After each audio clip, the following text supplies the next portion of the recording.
This is the story of the third heist, the last job of the Triad. It's the tale of one of Europe's most skilled criminal groups, and the daring robbery that sealed their legend. The Triad had already shaken the world, stealing priceless royal jewels from Vienna and Paris. They were clever, fast, and seemed unstoppable. But after their last heist, security across Europe tightened. Museums doubled their guards, installed new cameras, and upgraded their alarms. Another job looked impossible, yet one prize remained too tempting to resist: the Royal Museum of Spain in Madrid. Inside its Hall of Crowns sat treasures that had survived centuries. The most prized of all was the crown of Isabella II, crafted in the 1850s and adorned with dazzling diamonds and deep blue sapphires. It was priceless, a symbol of history, power, and the lost days of Spanish royalty. For the Triad, this wasn't just another job. It was the final act, the one to complete their collection, the one they had to succeed at. The Triad was a team of three. First, there was Mara, the planner, quiet and observant. She studied buildings the way others read maps. Every hallway, every door, every hidden weakness became clear in her mind. She could see the rhythm of a building, how it moved, where it could fail, and where it could be broken. Then there was Jonas, the one who walked into danger. He moved in silence, scaling walls, slipping through laser grids, and bypassing locks in seconds. He never panicked, no matter the alarms or security measures. He was calm, precise, and utterly fearless. And finally, Rico, the driver and tech expert. He controlled the timing, the cameras, the digital systems, and the escape routes. If a door opened without a key, it was Rico. If an alarm blinked but stayed silent, it was Rico. He was the one who kept the team alive and on schedule. Together, they were almost perfect. But perfection is fragile. After the Paris job, Interpol was watching them closely.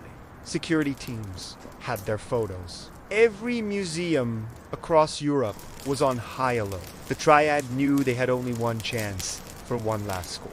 They arrived in Madrid under new identities, and for weeks they watched the museum. Day after day, they observed guard shifts, recorded delivery times, counted visitors, and memorized which doors were rarely used. They timed the laser grids, measured vibrations, studied cleaning schedules, and even followed the delivery trucks. Every tiny detail mattered. A guard's habit, a loose screw, a flickering lightning of it could be the key. Finally, they found it. A weakness. A maintenance hatch on the museum roof led to a service tunnel directly above the Hall of Crowns. Only 2 workers had keys. One of them, a man drowning in debt and desperate, became Mara's target. She didn't threaten him or intimidate him. She simply paid his debts. In return, he left the hatch unlocked on the night of the heist. The night was April 9th, 2026. Madrid was quiet, its streets nearly empty under the soft glow of the streetlights. The air carried a slight chill. At exactly 2:13 a.m., the Triad climbed to the roof of a nearby building, carrying ropes, a zipline launcher, and their tools.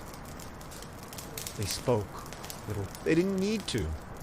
Every step was rehearsed, every second calculated. Rico counted down, softly. 5 minutes.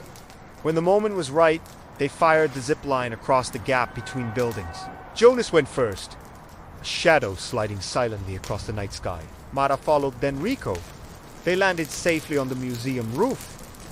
But then they saw it. A new camera, small and black, pointed directly at the hatch. They froze. Rico crouched, studying it. "It's fake," he whispered.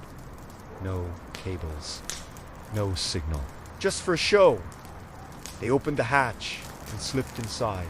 The tunnel was narrow, hot, and dusty. Every footstep echoed softly in the darkness.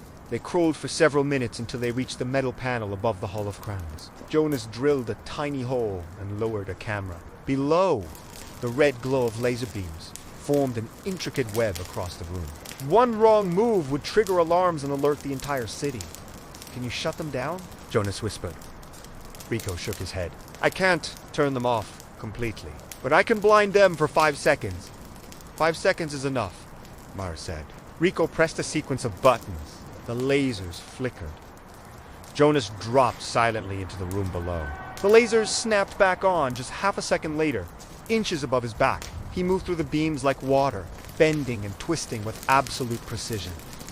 Every step was measured, every breath controlled. He reached the glass case, holding the crown. He pulled out a small drill with a diamond tip and cut a perfect circle. A yellow alarm blinked once, then returned to green. Jonas lifted the glass and placed the crown carefully into a padded bag. Just as he began, he climbed back to the tunnel. They heard it.